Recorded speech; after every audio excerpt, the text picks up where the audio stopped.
രണ്ട് വാർത്തകൾ വായിച്ചതിൻ്റെ അസ്വസ്ഥത വിട്ടുമാറുന്നില്ല. വായിക്കാതിരുന്നാൽ അല്ലെങ്കിൽ അറിയാതിരുന്നാൽ വളരെ നല്ലത്. ഇഗ്നറൻസ് ഈസ് ബ്ലിസ് എന്ന് പറയുന്നത് എത്രയോ ശരിയായ ഒരു കാര്യമാണ്. ഒന്ന്, ഒരു ഇമിഗ്രേഷൻ അറ്റർണിയാണ് അലൻ ലീ. അദ്ദേഹം വളരെ കാലമായിട്ട് ഇമിഗ്രേഷൻ കാര്യങ്ങളെപ്പറ്റി എഴുതുന്നു. അദ്ദേഹത്തിൻ്റെ ഒരു ആർട്ടിക്കിളിൽ പറയുന്നത്, ഈ മിഡ് ടേം ഇലക്ഷൻ കഴിഞ്ഞാൽ ഒരു 100 മില്യൺ ആളുകളെ അമേരിക്കയിൽ നിന്ന് പുറത്താക്കാനുള്ള പരിപാടിയുണ്ട്. അതിനുവേണ്ടിയുള്ള ശ്രമങ്ങളാണ്, അതിനുള്ള നീക്കങ്ങളൊക്കെ അണിയറയിൽ നടക്കുന്നുണ്ടെന്നുള്ള രീതിയിലാണ് അദ്ദേഹം പറഞ്ഞിരിക്കുന്നത്. അപ്പോൾ അതിന് ഇലക്ഷൻ കഴിയാൻ വേണ്ടി കാത്തിരിക്കുന്നു.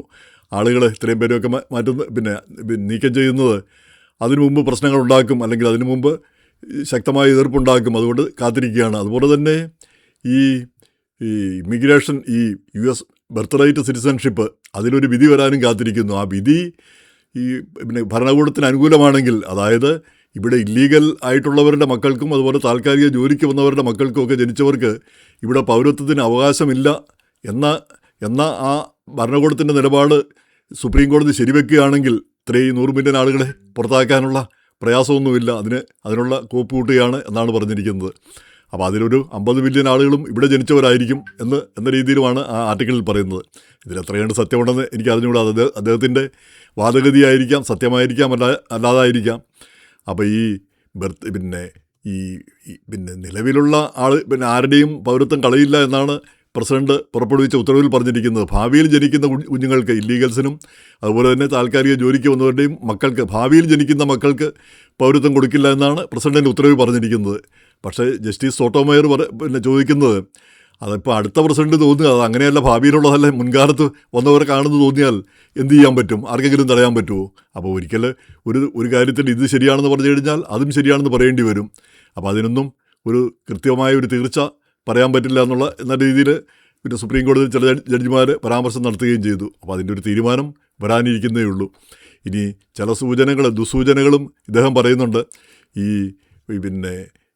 ഇമിഗ്രേഷൻ്റെ ഒരു അധികാരി, അദ്ദേഹം റിട്ടയർ ചെയ്തു ആ മിനസോട്ടയിലെ പ്രശ്നത്തിന് ശേഷം, ഗ്രെഗ് ബൊവീനോ.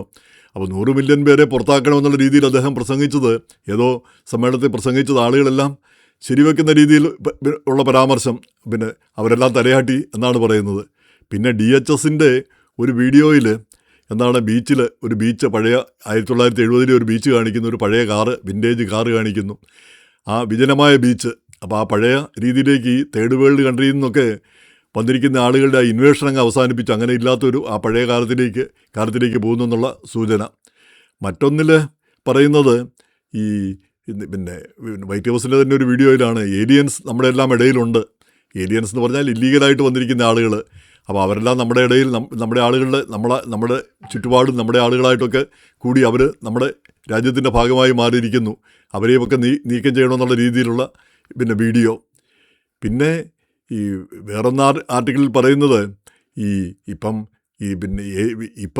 ഈ ഇല്ലീഗൽ ഏലിയൻസിലെ, ഇല്ലീഗലായിട്ട് വന്നിരിക്കുന്ന ആളുകളിലെ കുറ്റവാളികളും കുറ്റക്കാരും, അങ്ങനെയുള്ള waste of the best criminals, അവരെയാണ് പുറത്താക്കുന്നതെന്നാണ് പറയുന്നത്. അപ്പോൾ അങ്ങനെയല്ല, അത് അങ്ങനെയേ പറയാവൂ, ഈ ആരെയും പുറത്താക്കാം, പക്ഷേ ഇങ്ങനെ പറയാവൂ എന്നാണ് അവർക്ക് കൊടുത്തിരിക്കുന്ന ഇൻസ്ട്രക്ഷൻ, ഈ റിപ്പബ്ലിക്കൻ പാർട്ടി റിപ്പബ്ലിക്കൻ അംഗങ്ങൾക്ക്. അപ്പോൾ അങ്ങനെ പറഞ്ഞു കഴിയുമ്പം ആർക്കും എതിര് പറയാനില്ല, കുറ്റവാളികളെയാണ് പുറത്താക്കുന്നത്. പക്ഷേ അങ്ങനെയല്ല, കുറ്റവാളിയുടെ പുറത്താക്കുക എന്ന് പറഞ്ഞാൽ എല്ലാവരെയും പുറത്താക്കിക്കൊണ്ടാണ് ഇരിക്കുന്നത്. നമുക്ക് തന്നെ അറിയാം, ധാരാളം പേര് യാതൊരു കുറ്റവും ചെയ്തിട്ടില്ലാത്ത, യാതൊരു പ്രശ്നമില്ലാത്ത ആളുകളെയാണ് ഡീപ്പോർട്ട് ചെയ്യുന്നത് നമ്മൾ കണ്ടിട്ടുള്ളത്. 10, 30, 35 വർഷമായിട്ട് ഇവിടെ താമസിച്ചുകൊണ്ടിരുന്ന ചില ഇന്ത്യൻ സ്ത്രീകൾ, അതും ഒരുവിധപ്പെട്ട രേഖകളൊക്കെ ഉണ്ടായിട്ടുള്ള ആളുകളെ പോലും പുറത്താക്കുന്നത് നമ്മൾ കണ്ടു. ചങ്ങലയിട്ടൊക്കെ കൊണ്ടുപോകുന്ന കാര്യങ്ങളൊക്കെ നമ്മൾ കണ്ടു. അപ്പം അങ്ങനെയുള്ള കാര്യങ്ങൾ ഈ വർദ്ധിത വീര്യത്തോടുകൂടി ഈ മിഡ് ടേം ഇലക്ഷൻ കഴിഞ്ഞാൽ വരുമെന്നാണ് പറഞ്ഞത്. അതിനുള്ള സാമ്പത്തികം അവരുടെ കയ്യിലുണ്ട്.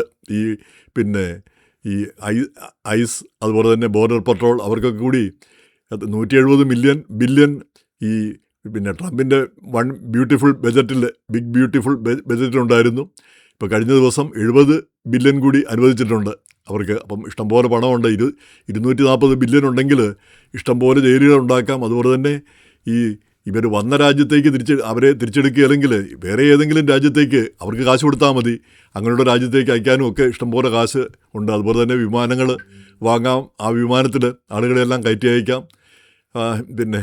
ഇങ്ങനെയുള്ള കാര്യങ്ങളാണ് ലേഖനത്തിൽ പറഞ്ഞത്. അപ്പോൾ അത് വായിച്ചപ്പോൾ മൊത്തത്തിൽ അസ്വസ്ഥത തോന്നിപ്പോയി.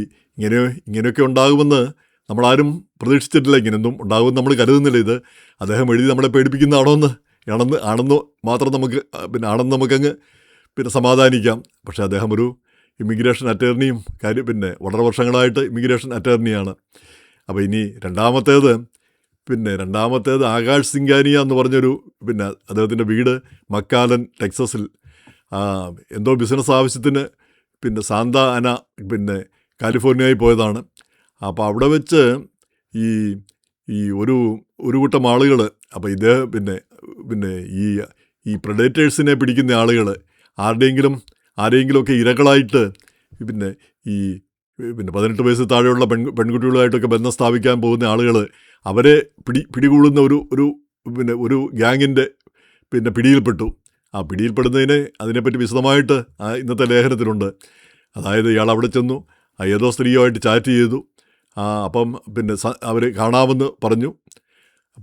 അങ്ങനെ അവരെ കാണാനായിട്ട് ചെല്ലുമ്പോഴത്തേക്ക് ഇവർ കുറച്ച് പേരിങ്ങനെ പതിയിരിക്കുകയാണ്. എന്തോ ഒരു റഷ്യക്കാരൻ വിറ്റാലി എന്ന് പറഞ്ഞ അയാളുടെ ആളുകൾ പതിയിരിക്കുകയാണ്. അപ്പോൾ ഇവർ രണ്ടുപേരും കൂടെ പാർക്കിലൂടെ നടന്നു വരുന്ന കണ്ടപ്പോഴത്തേക്ക് ഈ സ്ത്രീയും ഇയാളും നടന്നു വരുന്ന കണ്ടപ്പോഴത്തേക്ക് ഇവർ ചുറ്റുപാടും കൂടി. അപ്പോൾ ആ സ്ത്രീക്ക് 16 വയസ്സേ ഉള്ളൂ. അപ്പോൾ അത് ഇയാളോട് പറഞ്ഞിട്ടുണ്ടെന്നാണ് അവർ പറയുന്നത്. ഇയാൾ അങ്ങനെ പറഞ്ഞിട്ടില്ല, ഒരിക്കലും പറഞ്ഞിട്ടില്ല, അങ്ങനെ ഒരു കാര്യമേ ഇല്ല.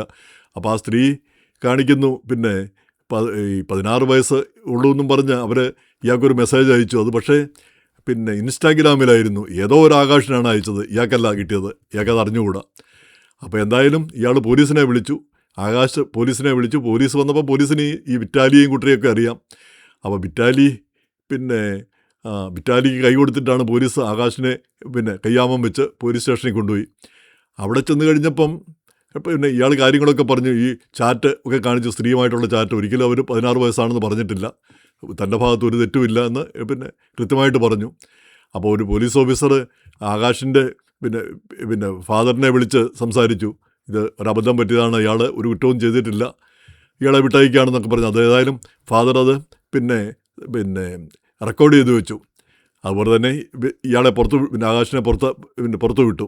അതിനുശേഷം ഇയാളെ വിറ്റാലിയുമായിട്ട് സംസാരിച്ച് അതും ഈ കൃത്യമായിട്ട് റെക്കോർഡ് ചെയ്ത് വെച്ചു. അപ്പോൾ ഈ കാര്യങ്ങളെല്ലാം വെച്ചിട്ട് ഇയാൾക്കെതിരെ നിയമ നടപടി എടുക്കാനുള്ള പരിപാടികളാണ് നടത്തിക്കൊണ്ടിരിക്കുന്നത്. അതിൻ്റെ ഇടയ്ക്ക് ഈ വിറ്റാലി ഒരു കിക്ക് എന്ന് പറഞ്ഞ ഒരു സൈറ്റിലൂടെയാണ് ഈ പരിപാടിയെല്ലാം നടത്തിക്കൊണ്ടിരുന്നത്. ഈ പ്രെഡേറ്റേഴ്സിനെ പിടിക്കുക എന്നുള്ളത്, അതിനു വേണ്ടിയിട്ട് ഇങ്ങനെ കുറേ സ്ത്രീകളും കുറേ ആളുകളും എല്ലാം വലിയൊരു സന്നാഹമാണ്. അങ്ങനെ ചെയ്ത് അതെല്ലാം അന്നേരം തന്നെ തത്സമയം ഈ വീഡിയോ ആയിട്ട് കാണിക്കുക. അപ്പോൾ ആ തത്സമയം ലൈവ് സ്ട്രീം ചെയ്യുമ്പം അതിൽ നിന്ന് പൈസ കിട്ടും. ആളുകൾ കാണുകയും ഈ ഏതോ ഒരു ഓൺലൈൻ കാസിനോയാണ് ഈ കിക്ക് എന്ന് പറഞ്ഞ ഈ പ്രോഗ്രാമിൻ്റെ പിന്നിൽ നിൽക്കുന്നത്. അവർ പൈസ കൊടുക്കും ഇങ്ങനെയുള്ള ആളുകൾക്ക്. കൂടുതൽ ആളുകൾ കാണുന്ന തോറും അവർ കൂടുതലായിട്ട് പൈസ കൊടുക്കും. എന്തായാലും ഇയാളുടെ അടുത്ത് അത് നടന്നില്ല. ഈ കിക്ക് ഈ വിറ്റാലിയെ 1 മാസത്തേക്ക് സസ്പെൻഡ് ചെയ്തു. അയാളുടെ ഈ പ്രോഗ്രാം. അതുപോലെ തന്നെ അയാൾ മാപ്പ് ചോദിച്ചുകൊണ്ട് എക്സിലും ഒക്കെ ഞാൻ തെറ്റ് ചെയ്തു പോയി, അബദ്ധം കാണിച്ചു പോയി, ഇയാൾ ആകാശ കുറ്റക്കാരനല്ല എന്നൊക്കെ പറഞ്ഞ് മാപ്പ് ചോദിച്ചുകൊണ്ടൊക്കെ രംഗത്ത് വരികയും ചെയ്തു. പക്ഷേ അതിനിടെ ഇയാളുണ്ടാക്കിയ ക്ലിപ്പുകൾ, ലക്ഷക്കണക്കിന് ക്ലിപ്പുകൾ ലോകം മുഴുവൻ പോയി. അപ്പോൾ അത് ഈ ആകാശം എവിടെയെങ്കിലും എയർപോർട്ടിലൊക്കെ ചെല്ലുമ്പോൾ ചില ആളുകൾ ഇന്ന ക്ലിപ്പിൽ കണ്ട ആകാശമല്ലേ എന്ന് ചോദിച്ച് ചെല്ലാറുണ്ട് എന്ന്. അപ്പോൾ എങ്ങനെയും ഈ ചെറുപ്പക്കാർ ഈ ഇങ്ങനെയുള്ള ചതിക്കുഴികളിൽ പെട്ടുപോകരുത് എന്നുള്ളതാണ് ഇതിൻ്റെ സന്ദേശം. നമ്മളെ സംബന്ധിച്ചിടത്തോളം ഇങ്ങനെയുള്ള നമുക്കറിഞ്ഞുകൂടാ അപ്പുറത്ത് ആരാണെന്ന്. പലപ്പോഴും ഈ ചാറ്റിലൊക്കെ വരുമ്പോൾ അപ്പുറത്ത് ചിലപ്പം പോലീസായിരിക്കും. എന്നിട്ട് അതിൽ എപ്പോഴെങ്കിലും അവർ പറയുമോ ഞാൻ 14 വയസ്സുള്ള ഒരു പെങ്കൊച്ച, നമ്മളത് ശ്രദ്ധിച്ചൊന്നും വരില്ല. ഈ ചെറുപ്പക്കാരല്ലേ, ആ പ്രായമാണ്, അവരത് ശ്രദ്ധിച്ചൊന്നും വരില്ല.